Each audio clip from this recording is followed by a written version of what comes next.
গরমে রান্নাটা যেন একটা মহা মুশকিলের কাজ। রান্না করে আসলেই মেজাজ গরম হয়ে যায়।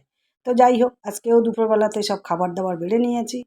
করেছি সাদা ভাত, তারপর ডাল,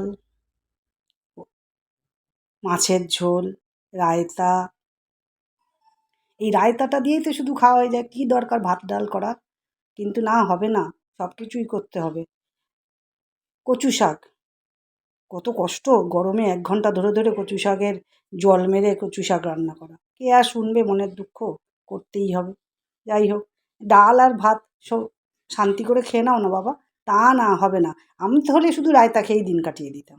কিন্তু কী করব, সংসারী মানুষ, সংসারে সবাই যা খাবে তাই করতে হবে।